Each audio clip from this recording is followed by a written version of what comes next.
예. 자, 이번엔 통일부에 나가 있는 취재기자 연결해서 관련 소식 알아보겠습니다. 김지선 기자. 네, 통일부에 나와 있습니다. 예, 네. 이제 오찬이 끝나고 선수촌으로 이제 고위급들이 이제 이동을 했는데 말이죠. 오찬과 관련해서 뭐 추가로 들어온 내용이 있습니까?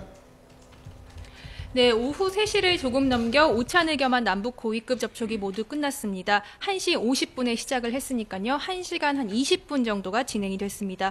오찬은 처음 10분만 공개됐고 이 뒷부분은 비공개로 진행이 됐습니다. 비공개 접촉에서는 남북관계 현안에 대한 논의가 두루 이루어졌을 것으로 보입니다. 특히 박근혜 정부 들어 처음 이루어지는 최고위급 접촉인 만큼 김정은 위원장의 친서나 메시지가 전달됐을 관심이 집중되고 있습니다. 하지만 별다른 남북 합의 사항은 없고 북측 대표단이 인천에 있는 호텔로 가서 6시 전까지 휴식을 취할 것으로 전해졌습니다. 보통은 남북 회담이 이루어지면 1시간 정도면 내용이 좀 나오는데요. 오늘은 최고위급 접촉으로 사안이 중요한 만큼 다소 시간이 걸릴 것으로 예측이 되는데 오후 5시 이후에나 발표가 있을 것으로 보입니다.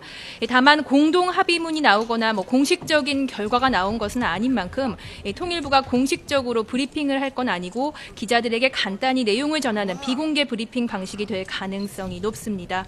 오늘 회담에는 우리 측에서는 김관진 국가안보실장과 류길재 통일부 장관, 김규현 국가안보실 제1차장 등 모두 8명이 참석을 했고 북한 측에서는 황병서 총정치국장, 최룡해 비서, 김양건 비서를 포함한 관계자 7명이 참석했습니다. 북측 방문단은 이어 북한 선수들을 격려하고 폐막식에 참석한 뒤 밤 10시쯤 북으로 돌아갈 예정입니다.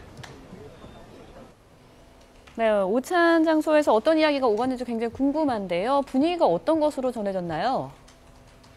네, 오찬에서 오간 얘기들은 아직까진 전해지지 않고 있습니다. 다만 조금 전 그 식당 관계자 전화 연결에서도 알 수 있듯이 분위기는 좀 좋았던 것으로 전해지고 있습니다. 김관진 실장은 앞서 이 모두 발언에서 남남북녀라며 북쪽 여자 축구 선수들을 칭찬했고 김양건 비서는 북한 선수들의 선전은 남한의 응원 덕분이라며 화답했습니다.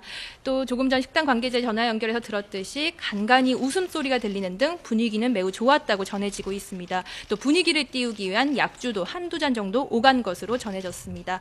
앞서 김관진 실장은 황병서 국장이 김정은 위원장의 메시지를 갖고 온 것이 아니냐는 관측에 대해 추측일 뿐 확인되지 않은 것이라고 답했습니다.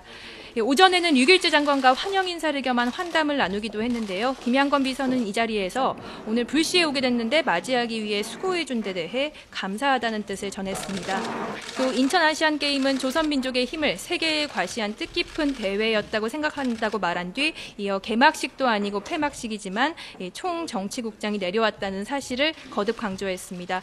류 장관의 축구와 관련한 농담에 북측 인사들은 시종일관 웃음을 머금고 이야기를 듣기도 했습니다. 지금까지 통일부에서 YTN 김지선입니다.